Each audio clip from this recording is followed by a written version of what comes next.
In the ancient kingdom of Arawa, surrounded by thick jungles, golden rivers, and songs of the spirits, there lived a powerful king named Oba Danduru. His palace, carved from ivory and stone, stood tall like a mountain among the huts and clay houses of his people. Oba Danduru was just and wise. His people loved him, not just for his leadership, but for his deep reverence for the gods. Every month, he would climb the Hill of Whispers, a sacred place believed to be where the gods themselves walked, and offer gifts at the shrine of Aseya, the goddess of fortune. At the center of this shrine sat a golden calabash, shimmering like the morning sun. It was not to be touched, moved, or even stared at for too long. The elders said it was a vessel of divine wealth, but only for the gods. To touch it meant death. To steal it meant a curse upon your bloodline. And so, for centuries, it was left alone. But greed is an old demon, and even in peaceful lands, it finds a host. The king's youngest son, Prince Kofe, was not like his brothers, where they studied the ways of the land, led the warriors, and learned from the elders. Kofe preferred gold. His chamber sparkled with ornaments, ivory tusks, and silk robe brought from traders beyond the river. One evening, while dining with the elders, Kofe heard the story of the golden calabash. A single drop from that calabash, one elder said, can feed an entire kingdom for 100 years. The prince's heart burned. He waited until the next new moon, when the land was dark and the shrine left unguarded. Disguised in a black cloak, he climbed the Hill of Whispers with a small satchel, determined to take what belonged to the gods. He entered the shrine, his torch flickering. The air inside was still, too still. The golden calabash sat atop a stone pedestal, untouched, glimmering under the moonlight seeping through the thatched roof. Kofe stepped forward and reached out. The moment his hand touched the calabash, the earth trembled. A piercing scream burst from the pot, a woman's voice, ancient and full of rage. "You have broken the oath," it cried.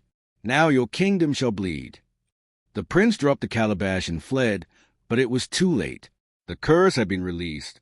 By morning, strange things began to happen. The rivers of Arawa turned to thick black mud. Children fell ill, screaming of fire in their dreams. Cattle dropped dead. And worst of all, no one could sleep. Every night, spirits of the underworld screamed and wailed through the village, clawing at walls and doors. King Oba Danduru summoned the elders. They read bones, consulted the wind, and whispered among themselves. One elder, a blind woman named Ayamiri, spoke. "The golden calabash has been touched. Aseya is angry. Until the thief returns it and cleanses the land, the curse will remain." Prince Kofe denied everything, but his eyes told the truth. The people were furious. "Give him to the spirits," some shouted. "Let him fix what he has broken," others warned. Ashamed and trembling, the king sent his son away, banished, to seek forgiveness from the gods. He was given only a walking stick, a white cloth, and the cursed calabash. For 7 days, Kofe wandered the forests. On the 8th night, under a blood-red moon, he met a woman with golden eyes by a river. She was Aseya, the goddess herself, in human form. "You stole what was not yours," she said. "But worse, you did it not for need, but for greed." Kofe knelt, weeping. "I was foolish. I have doomed my people. Take my life, just lift the curse." Aseya looked into his soul. "I do not want your life," she whispered. "I want your transformation." She led him to the river and bathed him in water made from the tears of forgotten spirits. That night, Kofe dreamed of his ancestors, warriors, kings, and peasants alike, all shaking their heads at him. When he woke, he was not the same. His gold ring had turned to wood. His eyes now glowed with a faint blue light. He returned to Arawa, barefoot, carrying the calabash not as a thief, but as a servant of the gods. He placed it back on the pedestal atop the Hill of Whispers.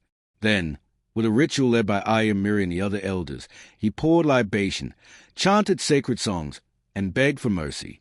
As the sun rose, the land exhaled. The rivers flowed again. Children woke from their nightmares.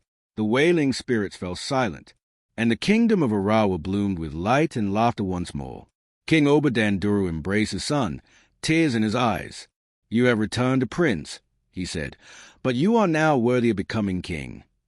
Prince Kofe ruled Arawa for many years with humility, justice, and wisdom.